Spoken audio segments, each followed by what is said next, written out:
Half-Baked Harvest, super simple. That's the cookbook that we're reviewing today, so grab a mug of your favorite beverage and join me for today's nutrition coffee chat.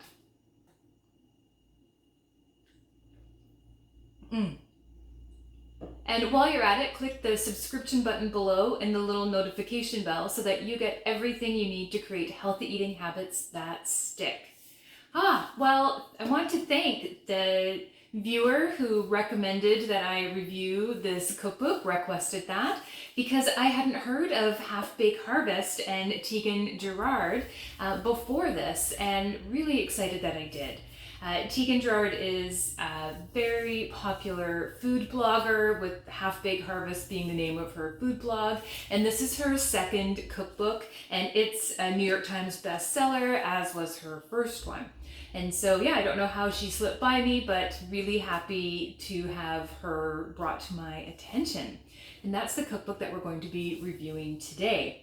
Now, I liked the way that this cookbook presented itself. It describes itself as more than 125 recipes for instant, overnight, meal prepped, and easy comfort foods. Yes, please. I want that. Sign me up. And on the inside, it describes itself as fast, flavorful, foolproof. Sounds perfect for me, and when I hear from you, I know that's exactly what you're looking for too. I've got a busy life, you've got a busy life, but we want to have good food too, so let's get some recipes that help us do that. That's why I wanted to recommend this cookbook for you today. And as you can see, I've tried all sorts of cookbooks and given this a thorough review. Now, before I get into reviewing the recipes themselves, you always want to know, are there photos for the recipes? And yes, absolutely beautiful photos in this cookbook. I mean, she is a food photographer, a food blogger, and so these photos are exactly what you would expect for someone with that skill set, and it just makes for a nice read of this cookbook, and makes you want to eat those foods. So here's how the cookbook is organized.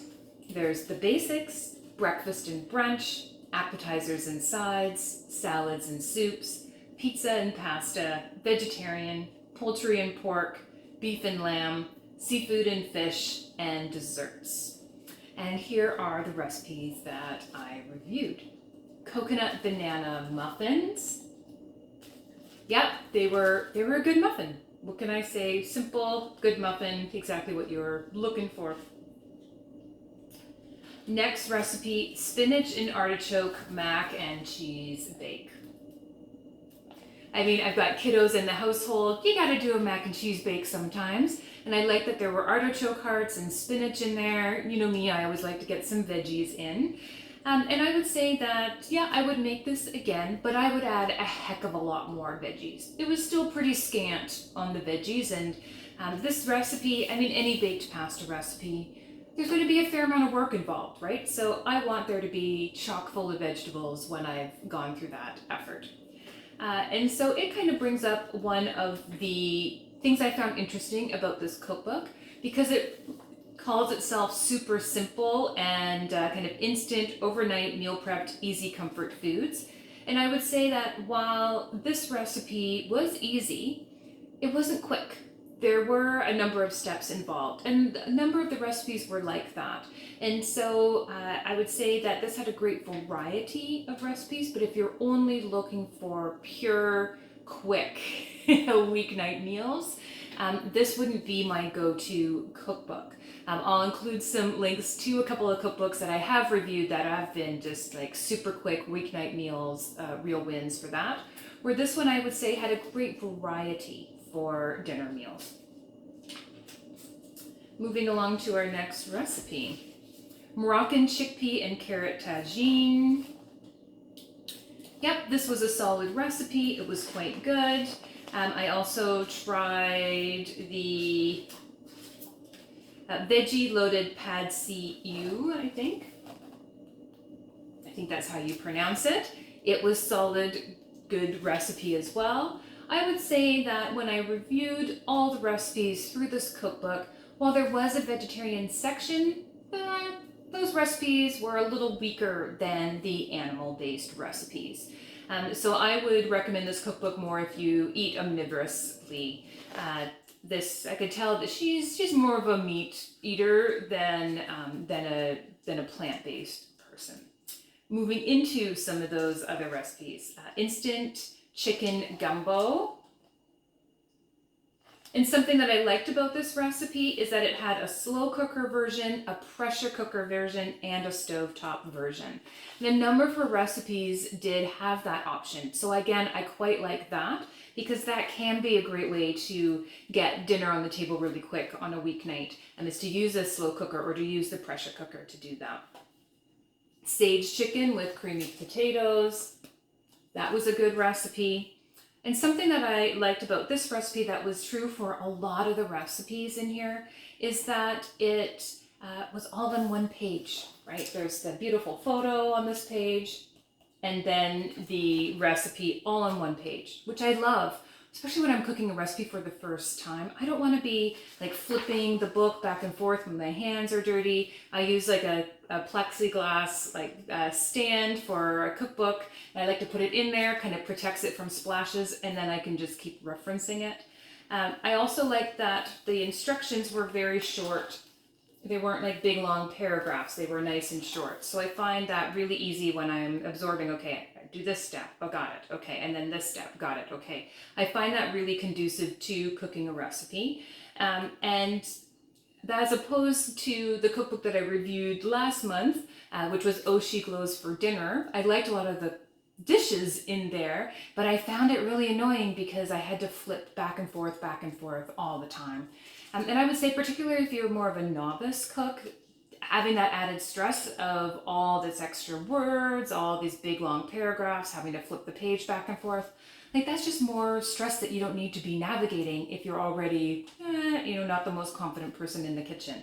So I really liked the layout of this, which seems like a little silly thing to go on and on about, but when you're busy, when you've got lots going on, the last thing you want to be doing is annoyed by a cookbook. Okay, next recipe. Caroline's family's chicken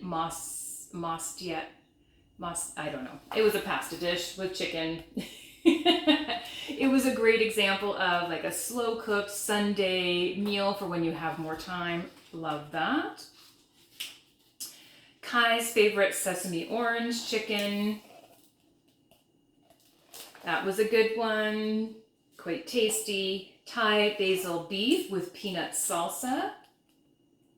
This recipe I loved, and now that the temperature is getting hotter, we're entering into the summer, this is exactly how I like to eat all summer long. I'll be adding some extra veggies on the side, like raw, something crunchy and cooling, but yeah, this is exactly the type of meal that I crave when the temperature soars, so I'll be coming back to this recipe for sure. And it was super quick, easy weeknight type of meal. Baked coconut curry meatballs. I mean, I have got kiddos in the house, right? You gotta make meatballs. Kids love the meatballs. And this recipe, like, mind blown, because I have to say that while the kids love a meatball, whenever I've made meatballs, and I've tried for years now, my meatballs always crumble. They always fall apart when I'm pan frying them.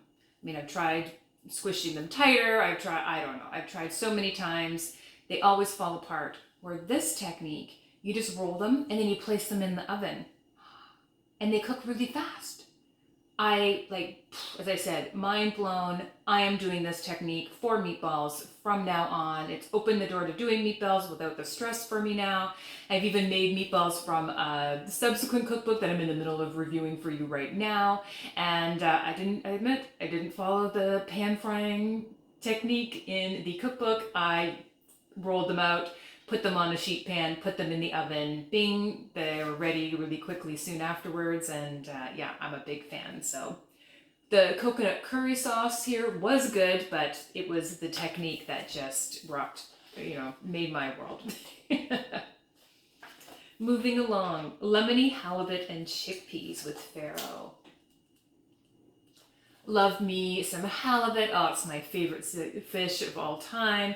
And this recipe was delicious. And I have to admit, I was kind of curious, like lemon and apples with halibut. I was intrigued, and so I tried that. It was delicious. The adults in my household also loved it. I did it on a day when there weren't kiddos home, so I can't speak to that. But I love a sheet pan meal. You prepare it, you put it in the oven, dinner is ready. Loved that. Lemon butter cod with orzo and asparagus. It's been asparagus season, so anything with asparagus I am cooking right now. I admit that I did adapt this recipe a little bit. I didn't do the orzo. I have a rice cooker, and so I cooked up some rice to serve alongside with it, so I just skipped that step in the recipe. And so I use a little bit less broth. This recipe called for chicken broth. I prefer to use a vegetable broth if I'm doing more of a pescatarian type of meal, because I know that not everybody, many people eat seafood but don't eat poultry or meat, so I wanted to try that recipe, see if it worked that way. Yeah, it was delicious, solid recipe. I will be using this one in the spring each year as asparagus comes into season. Okay, moving into the desserts. Now, Tieghan is obviously a baker. And when we get into these desserts, this is baking for bakers. If you've been following me for a while, you know that I am a good cook. I am not a baker. And so these were challenging baking recipes for me. They did work, and I'm glad I tried them, but I would say that they don't fall into that super simple category. No, the recipes for the cooking were super simple. The baking, she kind of strayed here. So it's not necessarily a criticism, but it was just kind of out of place with the super simple title. But I did try the coconut carrot cake, and I don't know about you, but I love a carrot cake. But I find that I often don't choose to make a carrot cake or to get a carrot cake if I'm at a restaurant, because I find a bad piece of carrot cake just so disheartening. And so many of them are, right? A lot of them are dry. And so, but I thought, well, I'm going to risk it. I could tell that she was a baker, that she loved baking. This was a passion of hers. So I thought, okay, Tieghan, I'm going to trust you and try your carrot cake. And so glad I did. It was delicious. It was moist. It was carroty, exactly what you want out of a carrot cake. I would say that something happened, I don't know, that was wrong. And I read the instructions so many times, but it is a stacked cake, like a layered cake. Something in the instructions and the way I layered it was a disaster. The layers were very skinny and tall, so then when I tried to stack them, they just slid right off. I mean, it was like I could have taken a photo for you and it would have been on one of those like, oh, nailed it kind of themes, because yeah, it was a disaster. So thankfully I was just serving it to the kiddos and like my household. Whew. Good thing I wasn't trying to do that to a dinner party or bring that to an event. I mean, obviously that's not happening in COVID right now anyways, but yeah, it was not pretty to look at, but it was delicious. Another thing that I would change up, I'm definitely going to be making this again, but I'm going to be serving it as a sheet cake. No stacking happening in this household. And I did find that the cream cheese icing called for 2 to 3 cups of sugar in it. I know that I don't like things as sweet, and so I opted for the 2 cups. And still, everybody in my household, it was unanimous. The icing was still too sweet. So I will make this again, but I'm going to cut that sugar way back even from those 2 cups and try that way. But otherwise, I've got a new favorite carrot cake recipe. Super happy about that. And then the other cake that I tried was the Swirled Banana Bundt cake. And it has Philadelphia cream cheese hiding inside. This cake, out of this world. Out of this world. I was actually talking around the table with the kiddos and the family the other day, and we were talking about like, okay, what was your favorite dessert that I've made in this last year? And this one won hands down. Like even more than the carrot cake, although I would say the carrot cake was a slight first above this banana chocolate chip cake. But yeah, unanimously, this was the favorite cake of all the cakes that I've baked, or all the desserts, cookies, cakes, bread, like banana bread type of things that I've made this year. This was the hands down winner. So there's cream cheese that you bake into the middle of it. And then especially when it's warm, then that's still oozy and oh, so rich, so good. I had it with a cup of black coffee to cut that richness, to kind of cleanse the palate and go back in.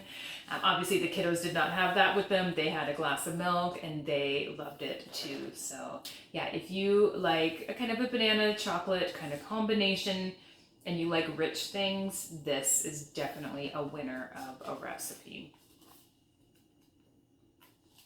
And those are all the recipes that I tried. So overall, do I recommend Super Simple by Half Baked Harvest?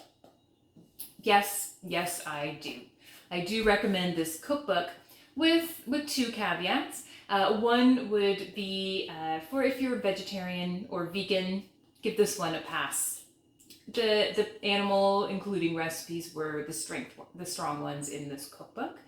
And the other one is if you're simply looking for like 15-minute weeknight dinners, yeah, I would give this one a pass. But if you're looking for a cookbook that if you eat omnivorously, you have some plant-based meals, you have some animal-based meals in your household, and you're looking for a variety of new dishes, some super quick ones, some that you can use in a slow cooker or a pressure cooker, or some for, when you have a bit more time and you want to do something a bit more special, this is a really strong cookbook and I recommend it. If you are going to go get it, then feel free to pop down, of course, and support your local bookstore. If you're going to be shopping on Amazon anyways, please use the link that I include below. It's a great way to give me a little bit of support here on this channel. When you use that link, I get a little bit of income from that, which helps support the channel and at no extra expense to you. Hope you liked this video. If you did, please let me know. Click the thumbs up button below. I've got a couple more videos here of cookbooks that are great for those really quick weeknight meals. I'll see you next month, and in the meantime, enjoy healthy eating.